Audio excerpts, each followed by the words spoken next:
and on the stream at wingam.com.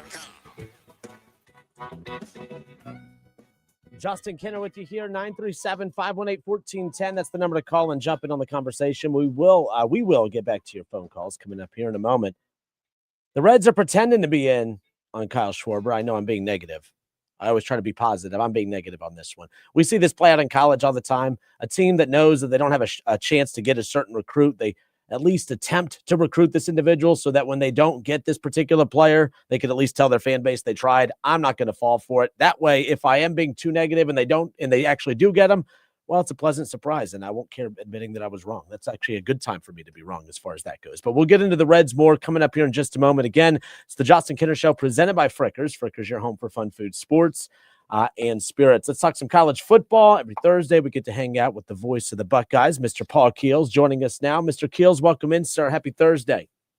How you doing, Justin? I'm good. Appreciate your time. As always, look, there's a ton to get into. I mean, on my list, obviously, Ohio State beats Michigan. They got Indiana in the Big Ten championship game coming up. Brian Hartline's no longer going to be here. Who are they going to replace Brian Hartline with? Playoffs coming up around the corner. I mean, I don't even know where to start. So let's start, Paul, with this past weekend, Ohio State, after losing to Michigan for 4 straight tries, they finally get it done.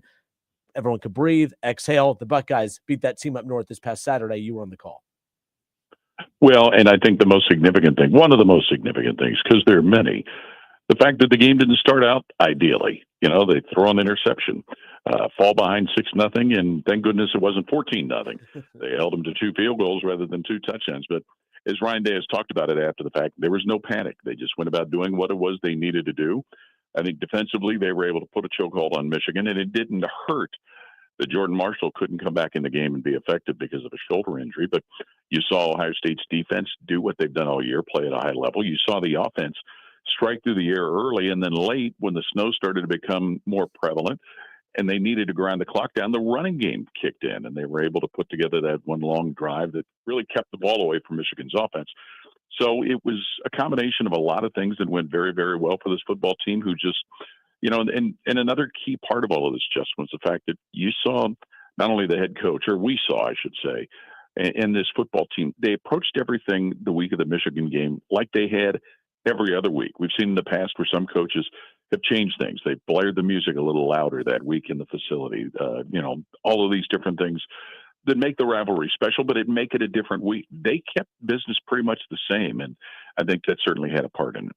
You talked about how, you know, different coaches approach it different. I mean, it was the way they approached it the week leading in. Did you sense that was different than Ryan Day teams in the past? Is that what you're saying as well? Like, did this just seem different in the build up to this one? Yeah, I did. I mean, not just Ryan Day teams, and yes, you have to include his previous teams, but other coaches as well. I mean, you know, we all know that this is a special rivalry, and you hope that never changes.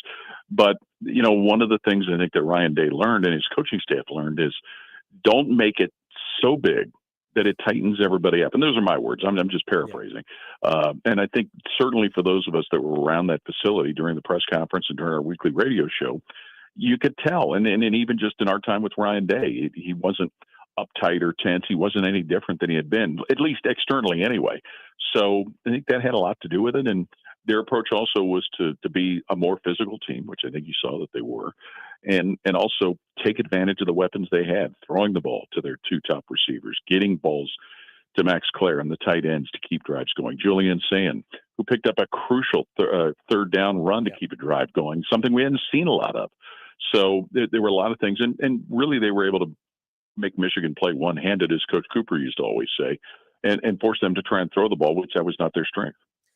Bo Jackson was just, you know, obviously unbelievable. You talked about the run game and their ability to kind of close it out with the run late in that. But, you know, talking with just different people throughout the week, just recapping that game, the thing that's the most interesting is you don't really care who shows up and makes plays. You just need enough guys to make plays to get the win against that team up north. But I think what made it even more fun to watch was that the star players that have led you to this point all season were the ones that all stepped up. We didn't even know who the receivers were going to be technically until a couple days or the day leading up to it. And then Carnell Tate catches a touchdown. Julian Sand throws to Jeremiah Smith. You get Ennis involved. Bo Jackson goes off. The defense was great. Every star player that has led him to this point all played a pivotal role in that win over Michigan this past weekend. And let's not exclude the offensive line with how well they played. They were knocking people off the line of scrimmage. They were protecting Julian Sand to the point where there were no sacks by the Michigan defense. And They were opening those holes for those running backs. And you mentioned Bo Jackson, Justin. Think about a freshman. 22 carries for a freshman in a game like that. And in less than ideal conditions. That certainly he has kind of started to separate himself a little bit from those other running backs. But you saw C.J. Donaldson do what he's needed upon when called upon. And, James Peoples was out there not carrying the ball, but he was out there sometimes as a slot receiver and, having an influence just with his presence there. So everybody had a hand in playing this. And another person not to forget, Jaden Fielding, who had 2 crucial missed field goals last year against Michigan. He stepped up and he hit all of his opportunities, 2 of them when called upon. Paul Keels, voice of the Buckeyes, hanging out with us here today. The Justin Kinner Show, presented by Frickers, here on a Thursday. Paul, we talked about this coming into the season. When you think about that stretch, I mean, last year the first expanded, 12-team expanded playoff where you saw Ohio State. After that loss against Michigan, they go on to beat Tennessee, blow out Oregon in the Rose Bowl, then beat Texas, and then beat Notre Dame, and then kick off the 25 season with the win against Texas. And now they've rattled off all the wins in the regular season. They're undefeated. They're about to play for a Big Ten championship coming up on Saturday. You've been doing this so long.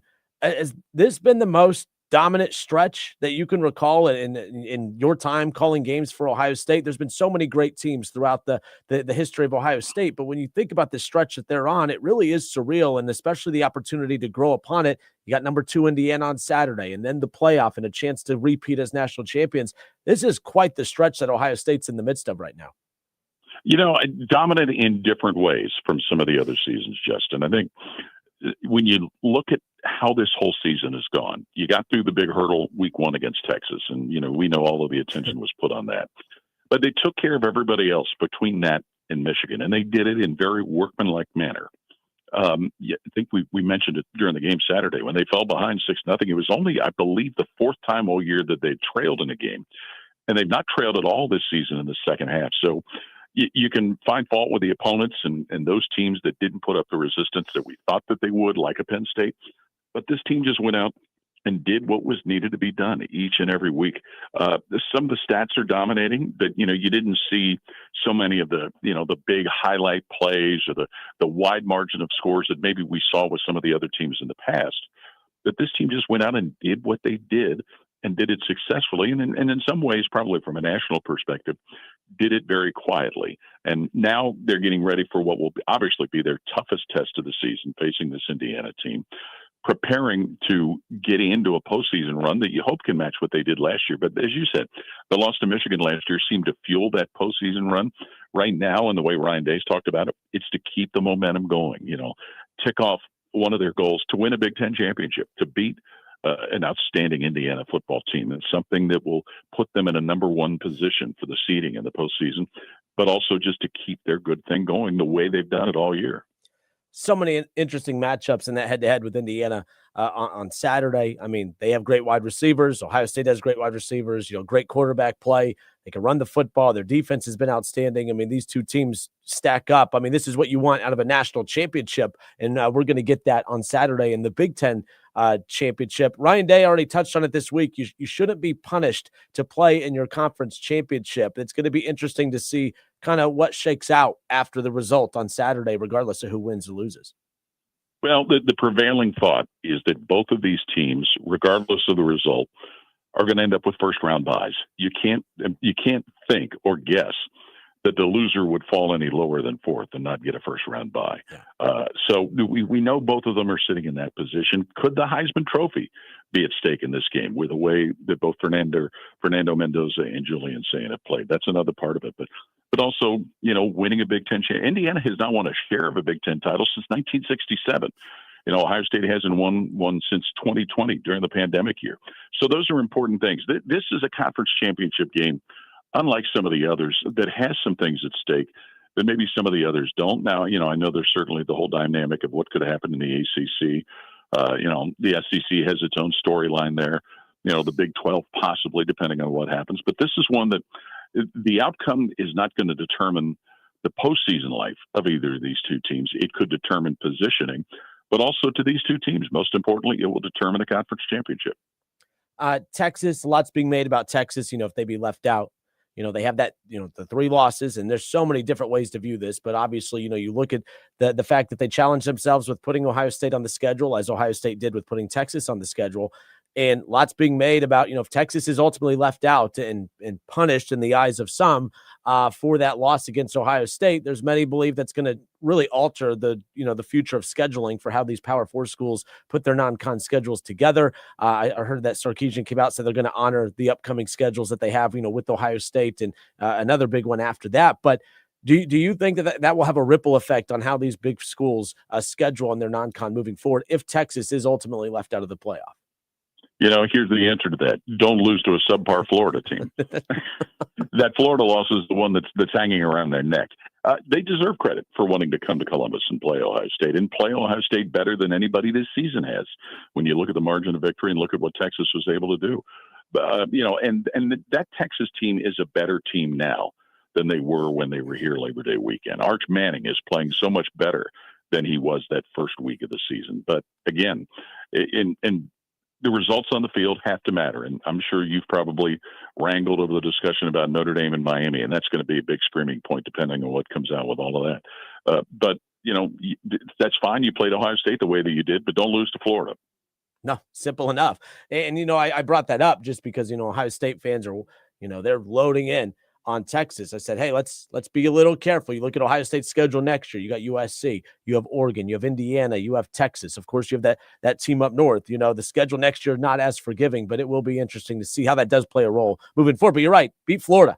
You beat Florida in a game you should win. You're not in this position as far as that goes. But other news this week, Paul, that I think we shouldn't be surprised that this is happening. I think it was just a little bit of a surprise because it seemed to kind of come out of nowhere a bit with obviously Brian Hartline. I'm going to be leaving Ohio State after this upcoming playoff run to become the head coach at South Florida. I don't think anyone's surprised that he's ultimately getting a head coaching gig, but were you surprised when the news came out when it did? Only because learning after the fact that it happened very quickly in a 24-hour period. Mm-hmm. And I think that's what surprised the people, namely Ryan Day, the head coach, and the people within the organization over there, that it happened as fast as it did. But not surprising that Brian's getting a chance to be a head coach. And I think it's a great move for him and his family because, South Florida certainly has shown that they can be a dominant team and they can be a team that can contend with those in the power conferences. So this is a great stepping stone for him. And especially when you consider how well he's recruited, how well he is recruited in Florida. He spent some of his time as a player there with the Miami Dolphins. So, you hope that it isn't something that has an effect on what's going on this season. Certainly it's going to have an effect on what's going on with recruiting. And those who are recruited are being recruited still with the idea of playing for Brian Hartline. But, you can't fault somebody for making an upward move. And this is a great move just from the outside looking in for Brian Hartline. His connections there, but were you surprised that it wasn't a Penn State or maybe with all the big branded jobs that were out there, and maybe he wasn't offered some of these or interviewed for some of these, but were you surprised that maybe he went this direction versus taking some of these bigger opportunities that all seem to just open up so quick throughout the majority of the season?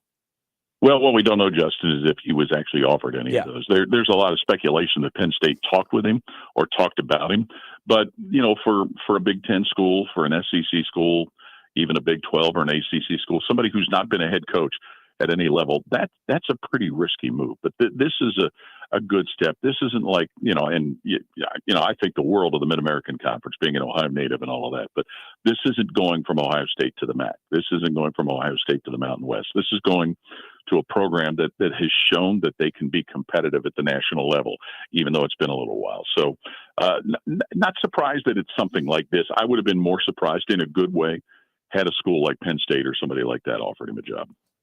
All right, good stuff. Paul Keels, voice of the Buckeyes. Ohio State, Indiana, 1 versus 2.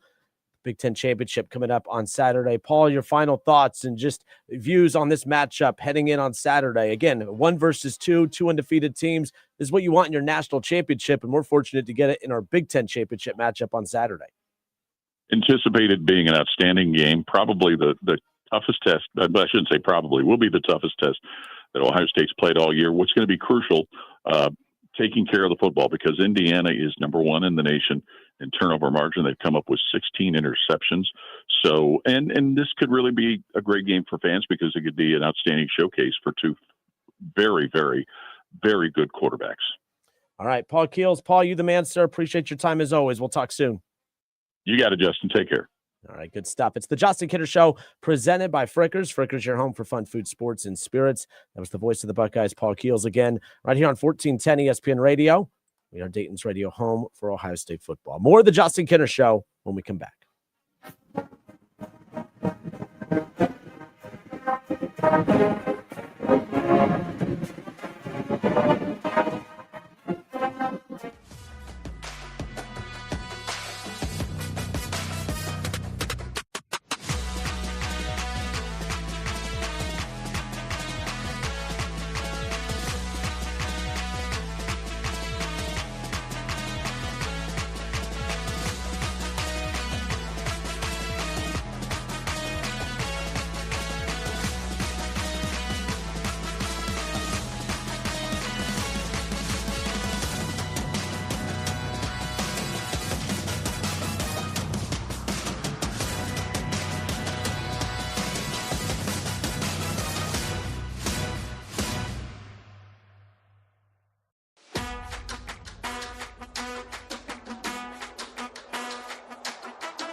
Justin Kinner Show on 1410 ESPN Radio and on the stream at wingam.com. 6:30 is when pregame will begin on Saturday for the Ohio State Buckeyes as they get set to take on Indiana in the Big Ten championship game. As the Buckeyes, the number one team in the country, welcome in the number two team. I shouldn't say welcome in, but we'll go head-to-head with the number two team in the country in the Big Ten championship game. Look, I asked this question to Paul Keels because it really is fascinating. You think about how much has changed in the last calendar year for Ohio State. Think about what Ohio State has done in the last calendar year. Since losing to Michigan, they haven't lost a game. Since losing to Michigan, they've had, five? It's 7 top 25 wins. Since losing to Michigan, they've won a national championship. They've finished a regular season undefeated. They're competing for a Big Ten championship. If you think about how big Saturday could be for Ohio State. If Ohio State goes on to knock off undefeated number 2 in the country, Indiana, and ultimately win a Big Ten championship game, I mean, can you guys think of, you had to win 4 in the playoff. You just won 12 straight in the regular season. You'd be 7. You would have won 17 straight games in that process. Okay. You would have beaten Tennessee. You would have beaten Oregon. You would have beaten Texas. You would have beaten Notre Dame. You would have beaten Texas again. You would have beaten Penn State. You would have beaten Michigan. You would have beaten Indiana, the number 2 team in the country. All within one calendar year, winning that Big Ten championship, finishing the regular season undefeated, beating Texas in the non-con, beating Texas, Oregon, Tennessee, and Notre Dame in the playoff, and then setting up a potential run to go repeat as national champions. I mean, I can't think of a more dominant run in the history of this program, and there has been so many dominant runs throughout the history of this program. And I'm not even saying it's been the most physically appealing. Like, this defense is the best in the country this year, but it's not one of the best defenses of all time by any means. This offense has been very, very efficient. It's been very effective. You have the best, wide receiver in all of college football, but I don't think by any means that this is even close to the best offense that Ohio State's ever had in its history. I mean, I think that those years where Ohio State was losing to Michigan and Ohio State was not making the playoff, I mean, I think that, when you look at those C.J. Stroud years, I think that those C.J. Stroud teams, those offenses were way more explosive and efficient, right? Like, I think that these offenses have been better. The defense, this defense is phenomenal.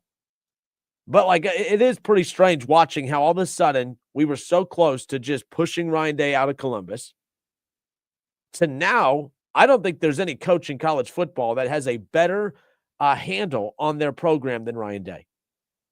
Ryan Day has gone from looking like a lost puppy on the sideline to being a guy that I don't think there's any other coach that is more secure. I will say Marcus Freeman's doing a very good job over at Notre Dame. Obviously, Kirby Smart at Georgia, doing great things there. But, think about the momentum for Ryan Day and this Ohio State team. Nothing phases them right now. It went from not believing that Ryan Day could win a big game to now not doubting Ryan Day and the Buckeyes in any big game. I think that what Ohio State right now, the run that they are in the midst of, is probably one of the most impressive runs in my lifetime. And we've witnessed multiple national championships. We've witnessed so many undefeated seasons. We've witnessed so many great quarterbacks and running backs and wide receivers. And Ryan Day has a chance to do something that Jim Tressel didn't do and that Urban Meyer didn't do, and that's win multiple national championships at Ohio State. Urban is a legend in Columbus. He won 1. Ryan Day is going to win more than 1 national championship as head coach of the Buckeyes, and I think he's ultimately going to have a very good chance to get it this season.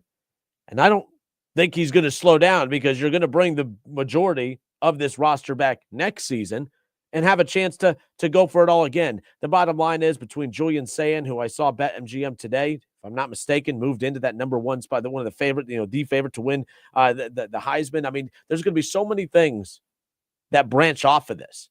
I think this is a big deal on Saturday. I think it is. Of course it's a big deal. It's a Big Ten championship game. Some view it as that this is just that this is an inconvenience. It's been amazing to me following on social media how many fans view this Big Ten championship as an inconvenience just because everyone ultimately wants to just get this team into the playoff. Let's start winning games that ultimately gear towards putting you in position to win a national championship. You can argue that the result of Saturday's game doesn't technically mean anything. Well, what do you mean? It's a chance to win a Big Ten championship. I get that. But ultimately, it's about winning a national championship. We learned that last year. All these fake goals, and I shouldn't say fake goals, but these goals that you put on the board that ultimately you wanted to beat Michigan, you wanted to win the Big Ten championship. You didn't accomplish either. All that people remember about last year, though, is that you won a national championship because that's all that matters. That's all that matters. It's all about winning national championships, beating Indiana on Saturday, and remaining healthy. That to me, and to be honest with you, if beating Indiana and losing one or two star players versus losing to Indiana and keeping a healthy roster intact, give me the loss and a healthy roster heading into the playoff. I'll take that any day of the week. I'll take that any day of the week. That's why many people kind of view this Big Ten championship, as far as that's concerned. Doug says, last I heard it got changed to 8 o'clock. You talk about the kickoff time? I don't know what I said. I'm sorry. But 8 o'clock, 6:30, the pregame coverage will begin for the championship, Big Ten championship coming up on Saturday. But 937-518-1410, can you think of a more impressive stretch for Ohio State football than what they have gone through recently in the last calendar year? And I even brought it up before. If you kind of stretch it out a little bit even further, you go back to the Indiana game last year. You go back to the Ohio State schedule from last year and what they did. The fact that they would ultimately go on, they faced a top 5 opponent in Indiana. Then they faced Michigan, right? Then you play Tennessee and then Oregon and Texas and Notre Dame and then Texas again. And, we know how this trend continued to ride for Ohio State as far as that's concerned. But we'll keep an eye. I mean, obviously it's going to be something that, this season now, and I've said it for a while, I think this season's been horrendously boring, but that's just how good Ohio State has been. Nobody has given them any kind of resistance. I was kind of semi-excited about the Illinois game. That was a dud. Penn State was a dud because Penn State was a dud from a month into the season. There were just no teams in the regular season that truly challenged Ohio State. You had the big build to the Texas game, and then after the Texas game, it was, well, I guess give us Michigan in November, and we'll just, I guess, semi-enjoy our Saturdays for the next couple of months. But obviously not the case now. It's full steam ahead. I still say this, where I was, I still think I was right about the expansion of the college football playoff. It kind of took out all of the urgency of the regular season. There's still there's more teams that are being talked about, but ultimately, the more things change, the more they stay the same. I mean, you look at the teams that are still involved, that are still in the conference, in the top 4, the teams that are favored to win the national championship. It's a lot of your same teams. It's your Ohio State. It's your Georgia. It's teams like that. Nothing's really changed. But ultimately, these games now, every week, everything matters. And that's what I'm looking forward to the most, nonetheless. 937-518-1410. That's the number to jump in on the conversation. I want to switch gears to the NFL when we come back. Jason Fitz, who usually joins us every week, I caught his show earlier today, and they were talking about the Bengals in the AFC North. They ultimately threw it out, and kind of curious your guys' thoughts. I mean, I know a lot of you are homers, and I'm just a Bengals hater, so we got to meet somewhere in the middle here. Let's agree to meet somewhere in the middle. But look at the AFC North right now. With Joe Burrow back, regardless of record, throw records out the window. Throw records out the window in the AFC North. With Joe Burrow back, are the Bengals back to being the best team in the AFC North? 937-518-1410. Are your Bengals back to being the best in the AFC North? We'll discuss when we come back. It's the Justin Kinner Show presented by Frickers.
Carpenter Carl Keith, wishing you and your homestead the best this holiday season. Back to the Justin Kinner Show, right here on ESPN Dayton, 1410 Wing AM. All right, and we are back. We're about to dive into the Bengals coming up here in just a moment. Ohio State, we had Paul Keels kick off the show with us a little bit ago. One thing we talked about was, of course, this run that Ohio State is in the midst of. You think about not just the 4 games, but the 4 teams that they had to beat. I don't think any team will ever have to go through a tougher stretch to win a national championship than Ohio State. Now, last year we saw that getting a bye didn't necessarily benefit you. I always do kind of question that as well a little bit. Now, if your team's banged up, and I guess with Carnell Tate and Jeremiah Smith, I mean, maybe that bye is going to be huge and all that. But there's already weeks between Selection Sunday and when these playoff games officially get underway. So it's kind of one of those, like, how much, how truly do, you're already getting time off to begin with. So, but it will be interesting to see how that kind of pans out in year 2, small sample size, only year 1 of the playoff, but none of the teams with the bye really, didn't really benefit them as far as that goes. So we'll see what happens, but Ohio State's going to get a bye. You would think, right? I mean, even if you lose to Indiana, you're not going to get blown out against Indiana, so you're not going to drop out of the top 4, and vice versa. I don't think Indiana should drop out of the top 4. I don't think you should be punished for playing in your conference championship game. But regardless, the path that Ohio State had to go on to win a national championship, I don't think any team will ever go on a tougher stretch of games to win a title than what Ohio State had to do last year. And that includes this year. Now, Ohio State, of course, looking at some of the brackets, if you will, or the pairings, Ohio State might have to face, Alabama, or Oklahoma right off the bat. I mean, it's going to be difficult, but that's what I do like about this playoff. I don't like what I did in the regular season, but I mean, the matchups you get, and these organic matchups as well. Like, I just think it's going to be huge, with what you're going to witness. This is why I don't like the bowl game setup. I just think that, these schools should be hosting these. I think that, these games should be in Columbus. I mean, and I know last year it was like, -15? I mean, it was miserable out. But it didn't stop anybody from going to cheer on Ohio State against Tennessee, and that's even with all you Buckeye fans pouting and crying and wanting Ryan Day fired. The shoe was as loud as it's ever been, and that atmosphere was unbelievable in the very first ever playoff game held at the shoe in that game in December last year. But I don't think it was a tougher, the more impressive stretch of games that Ohio State has been involved in. Those 4 playoff games, going undefeated this regular season. You got the number 2 team in the country you're about to face in the Big Ten championship game. And if Ohio State ultimately does hoist a Big Ten championship trophy at the end on Saturday night, I can't think of a more impressive stretch throughout the history of this program. Has there been more? I mean, I technically had asked Paul Keels dominant. Maybe more dominant stretches, but I don't think more impressive stretches when you think about what they've had to accomplish at this point. So let's go to these. So on YouTube, he says, with the Big Ten being so blah this year, I don't think that this is that special of Ohio State. You consistently recruit top 5 classes. You should beat the lower teams, impressively. And, as far as that goes, look, that's a fair point. That's why I kind of said, okay, have there been more dominant stretches? Yes, but impressive stretches still. When you think about the fact that it's a first-year quarterback, 2 brand new running backs, an offensive line that needed some tweaking at the beginning of the season. The defense lost so many guys to the NFL. You're bringing in a new offense, even though it's a guy that had familiarity with the offense, it was still a new offensive coordinator, a new defensive coordinator. There's still a lot of things. And you are right. The Big Ten, I'm always very critical of the Big Ten. I don't believe in SEC bias. I get a lot of heat for that. When a conference is when the conference that has the best players in the world in it consistently, they put the most players in the NFL. They had gone through a stretch where they had won 4 straight national titles. It's kind of hard to sit there and argue against it. So I don't believe in SEC bias because you can't. I can't scream SEC bias and also pretend that the Big Ten is good. It is not good. I thought that the additions of Oregon and USC and Washington and teams like that were going to help. That has not been the case. Oregon's done their job. USC has just been as average. They've been as okay in the Big Ten as what they were in the Pac-12. Oregon's done their job. Kudos to them. Washington, need to see them kind of step it up a little bit. 2 years of blah. You know what I mean? Like, we're going to see Ohio State and USC go head-to-head next year. But ultimately, it's not even like those are more impressive brands in the Big Ten, but it hasn't really propped up the Big Ten. Rutgers, Maryland, Illinois, I mean, the list goes on and on. These teams, Iowa, these teams that, they'll have a average year every once in a while that's good based on their standards, but still not good for college football standards. So it's just one of those. I don't think the Big Ten is very good. So to his point, I understand what he's trying to say, but at the same time, it's not like you play good teams every single week. It's still about the totality of what this team has accomplished in the last calendar year that I find it to be one of the most impressive, because what the Big Ten has lacked, Ohio State has still made up for it in playing an impressive non-con opponent in Texas, having to beat those 4 teams in the college football playoff last year. Didn't play Indiana in the regular season, but if you beat Indiana on Saturday night, that's the number 2 team in the country, an undefeated team at that, and you'll have a Big Ten championship on top of it. So, and you just beat Michigan. So to me, I beyond agree with you, although it sounds like I'm disagreeing with you. I agree with you that the Big Ten makes it hard to boast about it, but Ohio State, to their credit, they played Texas in the non-con. All right. They went to Michigan and won. They're going to face number 2 Indiana coming up on Saturday. So I think that they've done enough in between to justify this being one of the most, if not the most impressive stretch calendar year in the history of the program. But I see where you're coming from. Ryan on Facebook says maybe Urban's first year, only because they were coming off of a 6-7 season and it was year 1, getting people to buy in, knowing the sanctions, and still just dominating. Love that answer. No, that's actually a very good answer, because if you think about this, like right now, Ohio State, their goal, I mean, they're gearing towards winning a national championship, towards winning a Big Ten championship. They have an end goal. That first year of Urban Meyer, coming off of that 6-7 season, you are very right, Ryan. What was their goal? They like, hey guys, let's go out there and win a Big Ten championship. Oh, we can't. All right, well, you know what? Let's strap on our boots and go win a national chip. Oh, damn. All right, well, how about let's just go win a bowl game? Oh, no, we can't win that either. So that's not a bad answer. I like that answer, Ryan. I think that's pretty good. If you're just joining us, we're kind of weighing in now. Think about this stretch from when Ohio State lost to Michigan last year. From the next day after that on, Ohio State to me is in the midst of the most impressive stretch in a single calendar year than any other, than any other team, than any other stretch throughout the history of the program for the Buckeyes. But that one's an interesting one, because that whole calendar year, you're coming off of a 6-7 season. You go get Urban Meyer. You run the table. Yeah, that's not a bad answer. I kind of like that one. Kozar on YouTube says you can't lose to Michigan last year, favored by 20, and the playoffs last year was weak. A lot of overhyped teams. I don't think Look, Tennessee, I watched a lot of, I'm not sitting here saying Tennessee's a national champion, but that's a good competitive, you don't want to hear this, SEC team.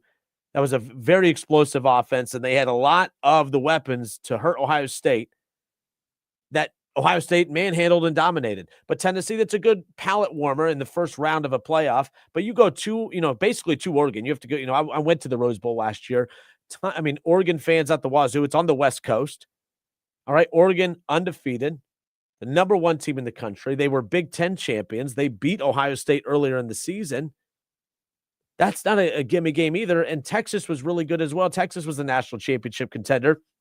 Notre Dame, number 1 defense in college football last year. So I'm going to press on that. I disagree with you on that. I think that was the most impressive stretch as far as that goes.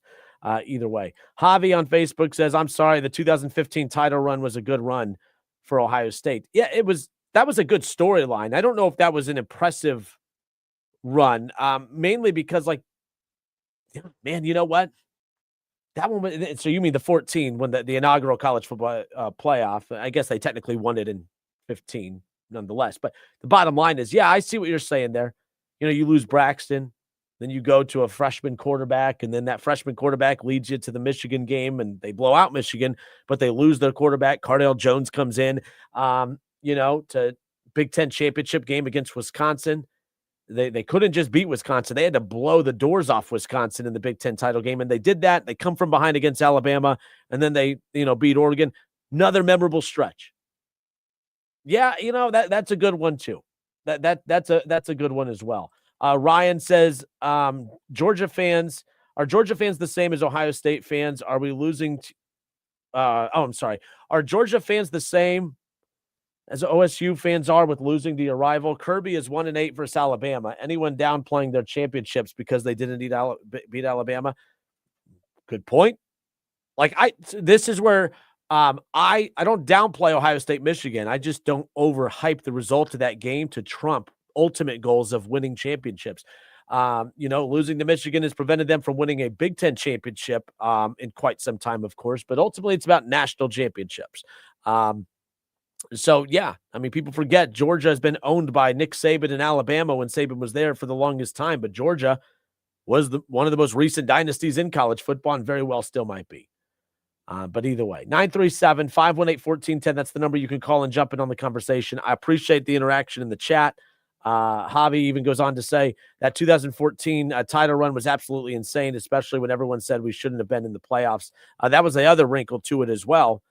That was the college football playoffs committee. They were trying to thump the Big 12 for not having a conference championship, which is why TCU was ultimately held out. And Ohio State I think Ohio State deserved to be in. I mean, after they throttled Wisconsin, they won a Big Ten championship, of course. But, when you think about the fact that they lost their quarterback and they still got in, and then you think about the last college football playoff or the 14 playoff, they ultimately knocked out Florida State, who was undefeated because their quarterback got hurt. Yeah. Storylines galore. There's never a shortage of interesting storylines when it comes to Ohio State. And for a boring regular season, there's a lot on the line coming up on Saturday as Ohio State takes on Indiana in the Big Ten championship game. But nonetheless, appreciate all the interaction in the chat. We'll get back to that coming up here in a moment. You can also call. Actually, let's get to the phones real quick. I know this guy doesn't want to talk college football, but we haven't talked to him in a while. Let's get his take on what's going on with the NFL. Hey, how about Dickie? Dickie from Dayton. Dick from Dayton. Hey, happy holidays there, Kevin. Oh, Justin. God, come on, Dickie. You were doing so good. I mean, I leave you on hold. Your brain's a little foggy. I left you on hold for a while. I get it. I get it. Yeah. I met your friend, Kevin Nash. Yeah, where is Kevin Nash? I need to yell at Kevin to get him in here. But I'll tell him you said hi. There you go. I like what you said, Austin, about the Buckeyes. Last year, Ryan was after he lost to Michigan. They put him down, but it's just a year that I've never seen the Buckeyes this good. When I was in college, I remember Cooper and Urban Meyer, but this is a good team, buddy, and I think they're going to go all the way. Justin, Hey, do you think that how much do you think they're going to win by on Saturday against Indiana? You think they blow out Indiana, or you think it's a close one? 38 to about, I'd say maybe 38-21. 38-21. That's not bad. Like, Ohio State hasn't given up more than 16 points all season. So that's pretty impressive for that defense. And I think Indiana is going to be the best offense that they faced. So if they give up 21, I think that's respectable. Yeah. I think that 38-21 prediction's not bad. I'd say 38-24. I'll give Indiana a field goal in that range, but I don't think that's a bad prediction, Dickie. I think the defense has been phenomenal, but I don't think that they faced an offense like Indiana. So we'll see what happens. Well, one thing, though, I was surprised was my friend Joe Burrow come back and beat a good team, didn't he? I was surprised, Oh, I wasn't surprised that Joe Burrow came back and played well. That's what he does. What I'm surprised about is that horrible defense, Dickie, decided to play like a solid defense. If that defense plays like that moving forward, the Bengals might win these last 5 and ultimately get into the playoff if that defense continues to play like that. I want your opinion I know there's a lot of Browns fans. What do you think about Stefanski and the defense? I mean, their defensive coordinator. Do you think it's time for him to go? Do you think he can win 2 or 3 more? The Browns will win a couple more games? I mean, they've lost so much at this point to where winning even hurts them. So, look, I don't think Stefanski's going anywhere, and I don't think that, Andrew Berry's going anywhere. I would love for them to mix it up. You can't lose Jim Schwartz. I think I think that's the key. I would almost move Jim Schwartz into the head coach position. I would go get a young offensive coordinator to help rebuild this offense and keep this team in a position to be competitive moving forward. I don't want them to blow it all up. I love Jim Schwartz. I would love to see him as the head coach of this Cleveland Browns team, reward him for all the work he's put in on the defensive side, and go get an offensive coordinator to restart, whether it is with Shador or Mendoza or whoever the heck they get in the draft next year. I'm thinking, though, I'm thinking like you, but now this has got to be an easy game for the Browns Sunday, doesn't it? It's, a 1-11 team? Come on. It's Cleveland, Dickie. There's no easy game for Cleveland. No, but, I'm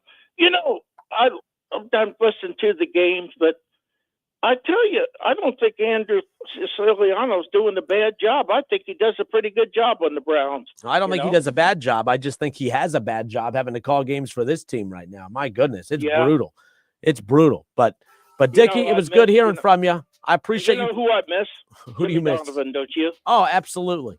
Absolutely. Hey, tell Paul hi. Does Paul ever ask about me, Paul Keels?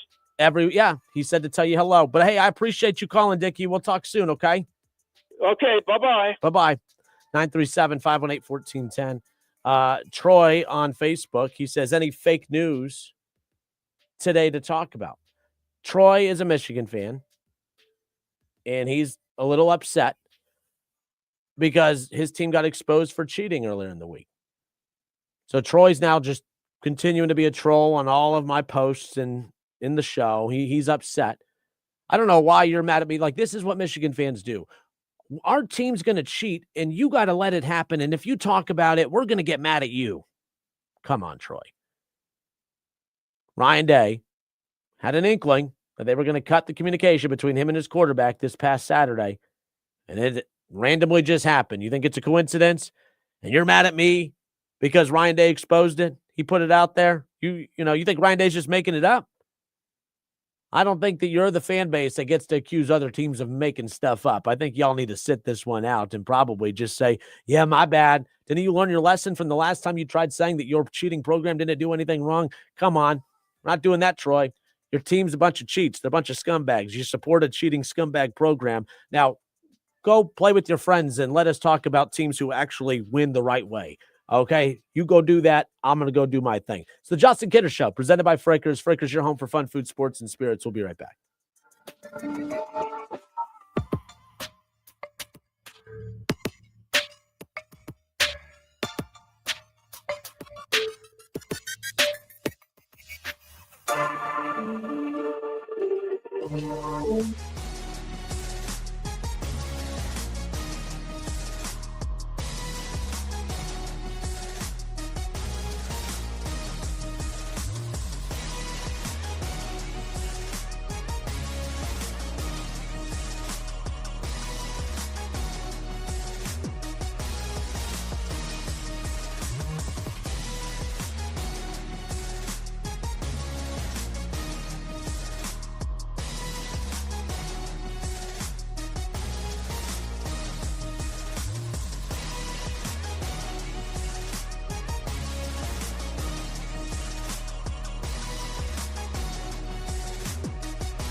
and WING, Dayton's ESPN Radio.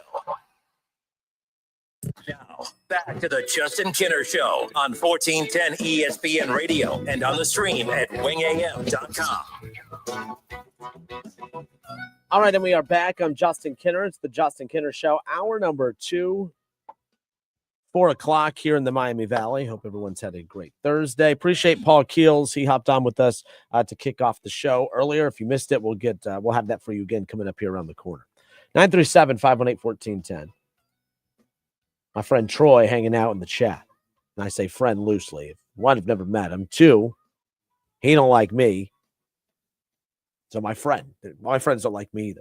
But Troy's all upset because he's a Michigan fan. And for whatever reason, he's all up in his feelings because Ryan Day called out his team for cheating or attempting to cheat again in the game this past weekend. So now he's doing what he always does. I'm sure he'll make fun of my Browns in a moment. He's making fun of Wright State now. He said, how did Wright State do last night? They lost a close one against a team that was projected to finish at the top of the league on the road. I mean, what do you want me to say? Oh, do you want me to say what your team's coach says when they underperform? Teams love lining up to play our team. Good team, teams do stuff against our team that they normally don't do because they're so motivated to play us. I mean, is that what you want me to say, Troy? Come on now. Let's get to it. I'm Justin Kinner. It's the Justin Kinner Show, 1410 ESPN Radio. Want to talk some Reds coming up here. I want to talk some Reds now. I want to get to the Bengals. I know I teased the Bengals a little bit ago. We'll get into some NFL in a moment.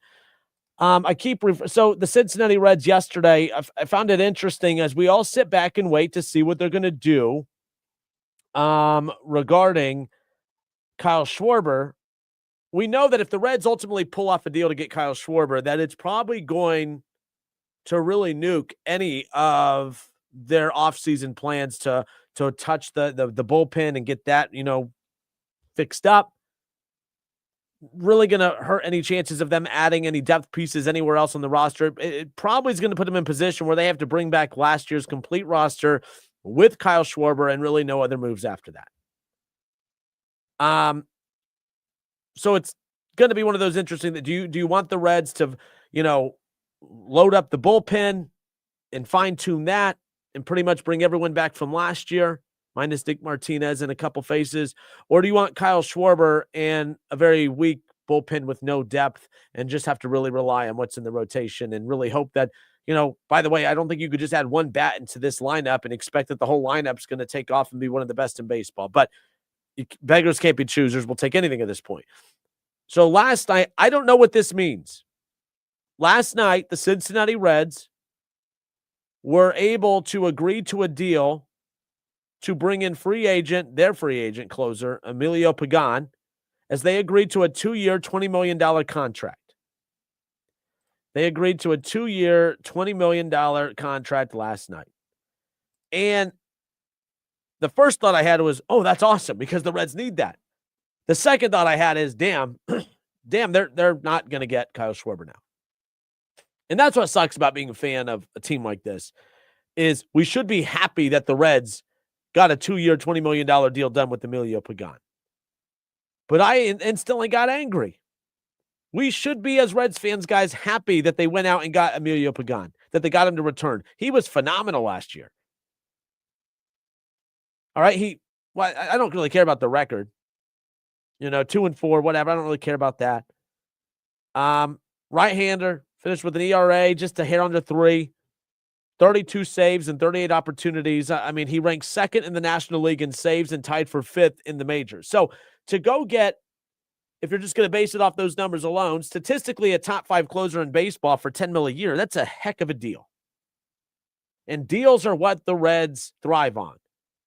They hope they could just make a deal somehow. So Emilio Pagan, who, by the way, is also 34 years old, you get that 2-year deal with an option for year 2. I love the move. You need this move. When you have a rotation like the Reds, when you have a Hunter Green and a Nick Lodolo and an Andrew Abbott and obviously Burns now, Chase Burns in there, you're going to get Rhett Lauder back. I know I'm missing somebody. Who am I missing? Brady Singer, who they got for Jonathan India last year. Like, they have a lot of talent. They have a lot of pieces in the system. They have Graham Ashcraft, like obviously for, in the bullpen, they have pieces and so you get a closer like that. When you have a reliable closer, Pagano had the second most saves in the National League last year, the fifth most saves in all of baseball. When you have a reliable closer to come in to close the deal, when you have a great rotation like that, you should feel really, really good about what the Reds did yesterday. But the problem is they had him last year. They had a top 5 closer in baseball last year. They had one of the best rotations in baseball last year.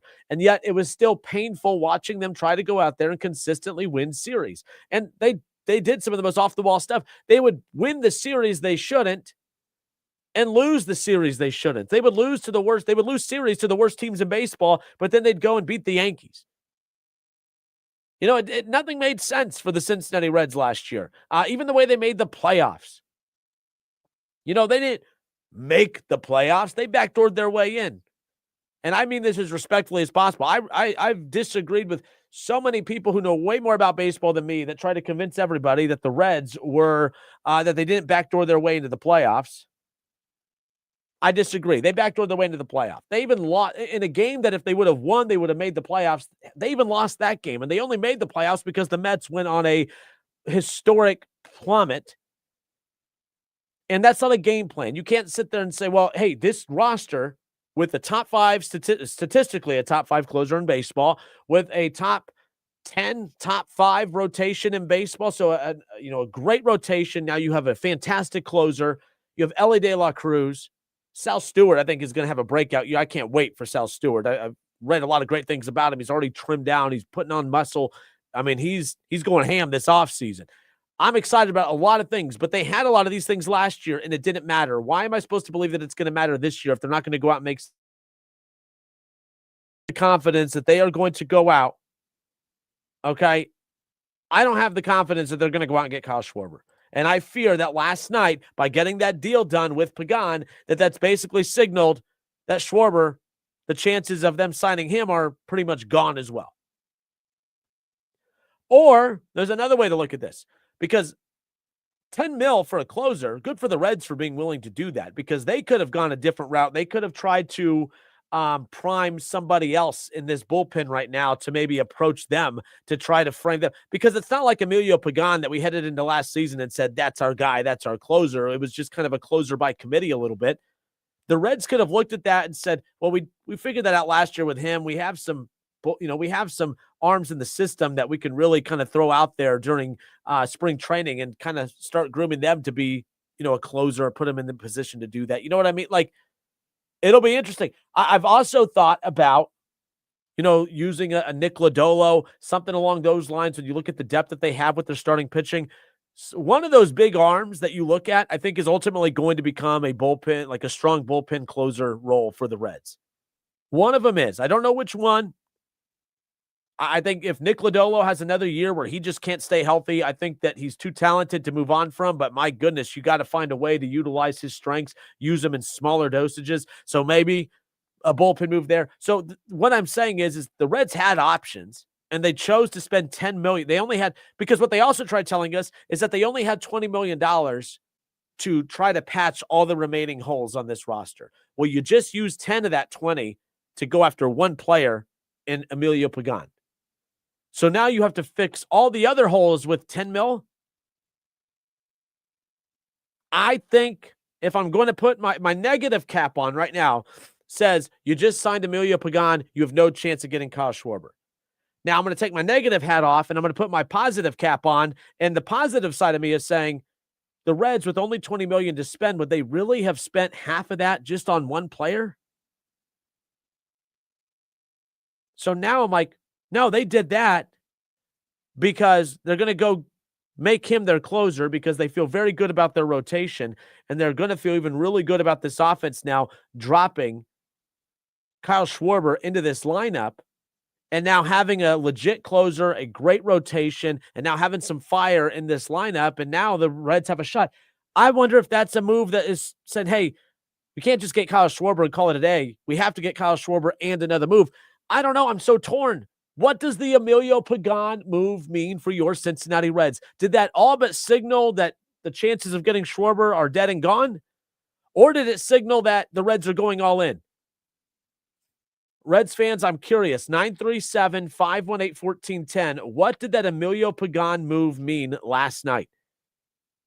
If you remember, Nick Cross said they're going to keep their payroll the same as last year, which means once they took care of the raises with the arbitration players, that left them with about $20 million to spend. You just spent half of that on one player in Emilio Pagan. Does that make sense to spend half of your available payroll just on one player on a closer? And now you have to patch everything else with 10? Or is this team about to open up and spend way more than what they had anticipated and that they're about to go get Kyle Schwarber too? 937-518-1410. That's the number to jump in on the conversation. Where do you believe the Reds are going with this? Do you believe that they actually have a shot to get Kyle Schwarber? Do you believe when they say that they are in on Kyle Schwarber, do you believe that they're actually in on Kyle Schwarber? Are they going to get this done? Or did the Emilio Pagan signing all but signal, no, we got to put all of our eggs in other baskets, not put all of our eggs in one basket? 937-518-1410. We'll jump back into that more when we come back.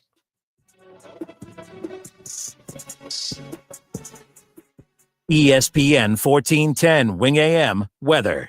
Before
Justin Kinner back with you here, 1410 ESPN Radio, the Justin Kinner Show presented by Frickers. Frickers, your home for fun, food, sports, and spirits. The Dayton Weight Loss Secret Program has successfully helped thousands of people lose 20 to 30 pounds in the first month or two, myself included. Of course, you can schedule your free consultation in person or virtually by giving Dr. Justin and his staff a call today, 937-999-1480, or online at DaytonWeightLossSecret.com. The Reds right now, we talked about it yesterday on yesterday's show that, you have Ken Rosenthal, ESPN's Jeff Passan, a lot of national MLB insiders are coming out saying, hey, that the Reds are very much alive in the Kyle Schwarber sweepstakes. I mean, this is a guy that hit 56 home runs last year with the Philadelphia Phillies. He's in his 30s. He's not going to get a 10-year Juan Soto type deal. So because of that, and because of his strengths being his ability to hit the ball to the ballpark, the Reds could theoretically justify jumping into the deep end for a move like this. They don't have to marry him long-term. A 3 to 5 year contract in that range, probably in that 20, let's throw that out the window, $25 to $30 million range. And we could see the Red Sox, and depending on the bidding war and how high that number gets up, there's going to be other teams that could spend more on him than the Cincinnati Reds. But let's not discount how many times Kyle Schwarber has been throwing feelers out there. He's done many media hits talking about how much it would mean to him to play or to come back and live and play where, he grew up watching the Reds. He loved the Reds growing up. I think that this is too big of an opportunity for the Reds to squander, but we also know their limitations. It's not about do they want Kyle Schwarber? Of course they want Kyle Schwarber. A guy that hit 56 home runs last year. Imagine bringing him to Cincinnati, making him your DH. 56 home runs playing in Philly last year. Imagine 56 home runs. Imagine what that guy could do playing 80 games at Great American Ballpark. Not included what he does outside of GABP. I just think that this is too big of an opportunity. When you think about you have an aging manager, a Hall of Fame manager in Terry Francona, this window at Terry Francona is probably going to last another 2 to 3 years. Elly De La Cruz, you're not going to be able to afford that $600,000 to $700,000 contract extension. You have him for another 2 to 3 years. All right, Hunter Green, Nick Lodolo, you look at Andrew Abbott, you have Chase Burns. Like, you have all of these young pitchers that you have developed and brought up through your system, and they're homegrown, and you have them under team control, and they're cheap and affordable, and you have them for the next 2 to 3 years. Your window is 2 to 3 years, which means you could sign Schwarber for that 3 to 5 year window, get 3 years out of him. And when you trade Elly De La Cruz here in a few years, and when, of course, Terry Francona retires and you trade away Hunter Green, you could trade away Kyle Schwarber, load up on all of your prospects that the Reds ownership just absolutely obsesses over, and we'll start this baby all over again. But in the meantime, go all in. Last night, I don't know if this was a good or a bad thing. It was announced that the Reds agreed to a 2-year contract deal, with free agent closer Emilio Pagan, who pitched last year with the Reds, but had such a big year that we thought he had pitched his way out of Cincinnati. He finished with the 5th most saves in all of baseball last year, the 2nd most saves in the National League, an ERA under 3. I mean, he was phenomenal last year for the Reds, and they're able to get a 2-year deal done with him. Nick Cross said that the payroll for the Reds would be around the same as last year. Well, once they took care of the arbitration-eligible players and gave them those raises, that left about $20 million left for them to spend this free agency period, if indeed this team is sticking to what last year's payroll window was. Well, if you had $20 million to spend, you're trying to go after Kyle Schwarber, who's going to cost $25 to $30 a year. That's not lining up with what you said. And now you go and you give half of what you have remaining to Emilio Pagan. So you have $10 million left to fix and to continue to add to this bullpen, add depth to this lineup, if you are indeed not going the route of bringing in Kyle Schwarber. Or was this the Reds signaling, because we only have Elly for a few years, because we only have Terry Francona for a few years, because we only have a short window with keeping all these pieces intact, we're going to go all in this window? Is that what that Emilio Pagan move signaled yesterday? 937-518-1410. What happened yesterday? Did Emilio Pagan being signed by the Reds signal to you that the Reds are out on the Kyle Schwarber sweepstakes? Or is this signaling that Oh, yeah, we're going all in. We're bringing back Emilio Pagan, a statistical top 5 closer in baseball. And, yes, we're going to do what we can to get Kyle Schwarber to come to Cincinnati. 937-518-1410. Let's go to Troy. Jeff in Troy, thanks for holding, sir. Hey, Justin, can you hear me all right? Yes, sir. Yes, you're coming through clear. Awesome.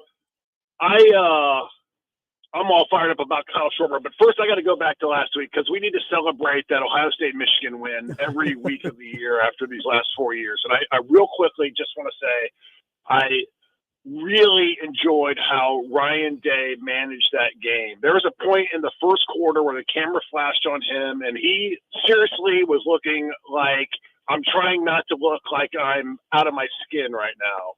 But the decisions he made to kick field goals when we were inside the 5 and to punt and trust his defense and just let the game come to him. And I mean, how many years did we watch Harbaugh just step on himself trying to force things? So it was very refreshing to watch Ryan Day, and I want to give him his flowers for managing that game to the strengths of that team. That being said, if the Reds can't afford Kyle Schwarber, they need to sell the team. Pull out the meme, sell the team, Bob. You can't claim poor when you have this much talent sitting around, and this move makes so much sense on so many levels. It's a commitment to the fans. It's a commitment to the players that we are serious about trying to win a championship and not just try to back our way into the playoffs. I swear to God, Justin, there's going to be a poster outside the stadium next year that says something like the Dodgers had to go through us. You know, that we lost to the eventual World Series champions when the only reason we were in the playoffs is because the Mets stepped on themselves over and over and over again. So I am in complete agreement with you that whatever has to happen to get Schwarber on that team needs to happen. No, I'm with you. And I think that the Reds would have been better off. Here's what I would have appreciated and respected more, Jeff. If the Reds would have come out, and I thought that's what they kind of did, when Nick Krall came out and said that they were going to keep payroll the same, I mean, he came out and said it right away. Before free agency really started getting underway, he made sure to drop that out there. And I thought that was him basically letting fans know we're not going to be heavy spenders this free agency period. I didn't like it, but I respected it because he was setting the tone. Let's not get our fans' hopes up. And I respect that. What I don't respect is, okay, now you're heavily involved in these conversations. Why get involved in a conversation that you know you're not going to be able to afford him to begin with? I'm hoping that the only reason they engage in these talks is because they're willing to spend the money. If not, why even tease the fans? Why even get our hopes up by beginning to talk in this situation that you know you're not going to win? I just really hope that by even entertaining this, that they're willing to spend money. That's what I'm hoping that this means. But again, we've been stung way too many times. How many times have we heard, they make a phone call, are you interested? No. And then they can turn around to everybody and say, we tried. We were involved. We were right there. That's what they do. We just couldn't cross the finish line. And that's what I'm hoping is not the case here. I am 100% in agreement with you, Justin. Thank you so much for taking my call. Have a great night. Go Bucks. All right. Appreciate you. That was Jeff and Troy. Jeff, thank you for the call. 937-518-1410. 2 years, $20 million contract for Emilio Pagan with an option for year 2.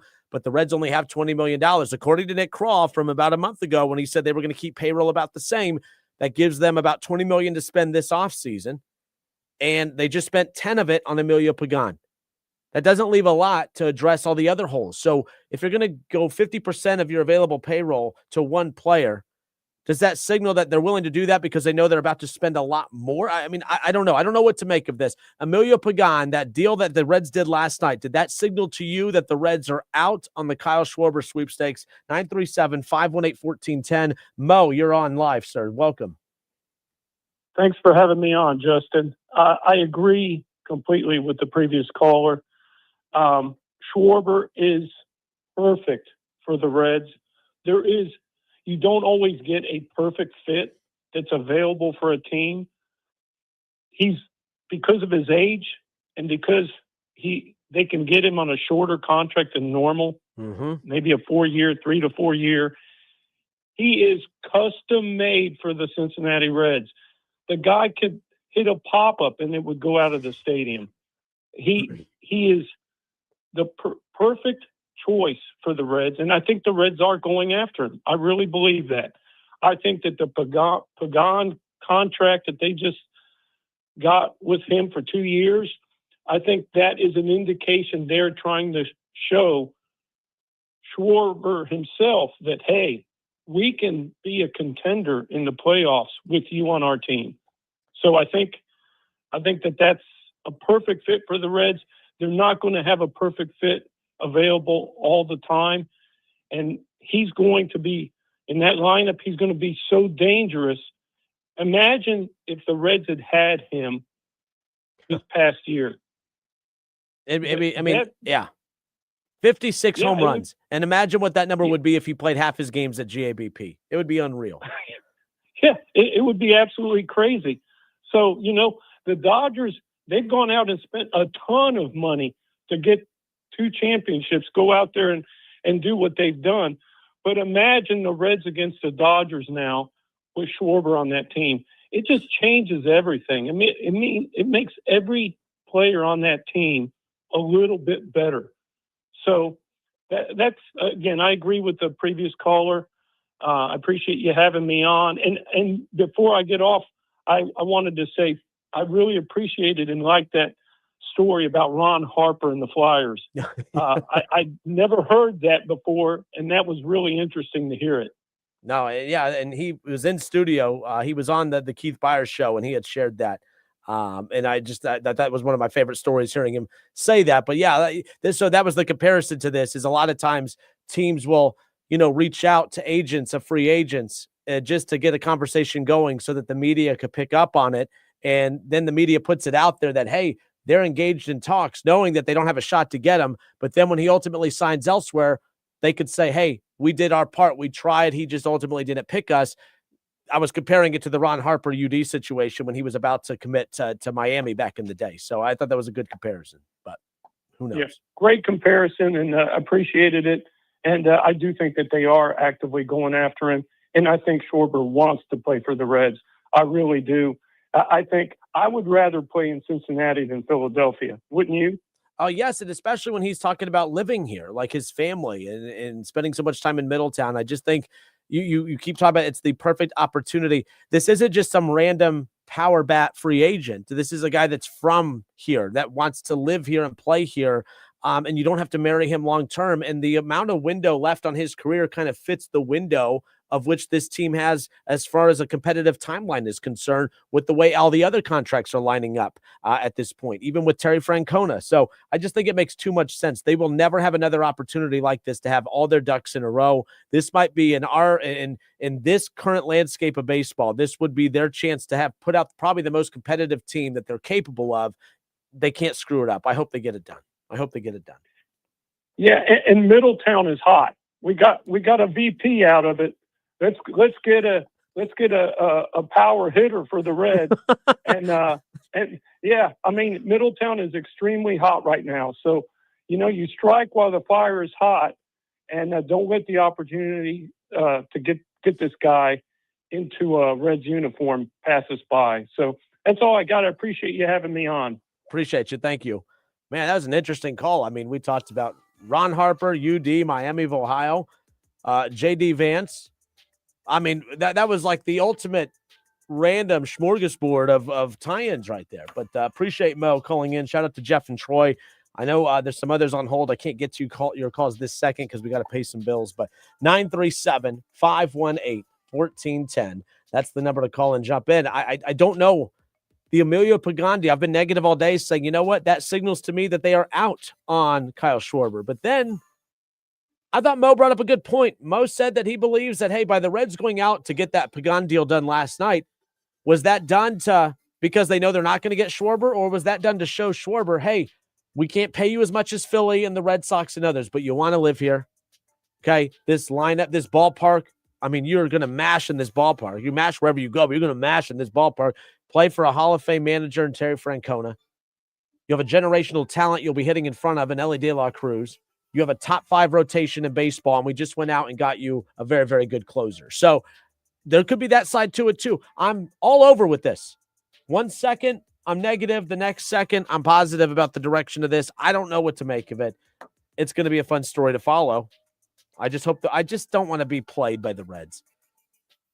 And if the Reds don't get them, I believe we've been played. I believe that they did this on purpose. I believe that they got all of our hopes up just to say that they tried. And that's what I just don't want to have happen. Just get it done. Well, we were interested in him. You can't be interested in Kyle Schwarber without knowing that it's going to cost money. Right? Like if you don't have enough money to buy a house, you don't go house shopping. If you don't have enough money for a down payment on a home, don't go get a realtor and start looking for homes. If you know you don't have enough for Kyle Schwarber, why even go on the Kyle Schwarber market to begin with? Don't waste our time. And what you can't do is you can't sit there and have no money for a down payment on a home, have no money to buy a home, and then go looking at all these homes and then bitch and complain and say, well, damn, that house is nice, but I can't afford that. Well, no one made you go look at the home, stupid. Oh, well, we can't afford Kyle Schwarber. Well, a-hole, you shouldn't have gone and talked to him to begin with. I'm going to be so mad when I see that Kyle Schwarber signs with somebody else. I don't know why I just got angry because I'm getting excited about the idea of him playing in Cincinnati. They are screwing with us. They're messing with us, right? Like, there's no way. I would have been more happy if the Reds wouldn't even have entertained it. If the Reds would have just come out and said, we're not even going to swim in the sweepstakes of the Kyle Schwarber talk, we'd be angry, but we'd just move on. But now that we're seeing it in the headlines, now you got our hopes up, and now you're going to pull the rug out from underneath us. I'm going to unleash like you've never heard me unleash before if they don't get this damn deal done. What's taking so long? What does he want? Give it to him. You don't have leverage here. You have to get this done. You have a fan base that's ready to turn on you. And maybe, we already know how this is. Phil doesn't give a damn. The last time fans had enough, Phil mocked everybody. So we kind of already know how this guy responds to fans when they get upset about this stuff. Maybe he learned his lesson from the last time. Who knows? We'll see what happens. It's the Justin Kidder Show presented by Frickers. Frickers, your home for fun, food, sports, and spirits.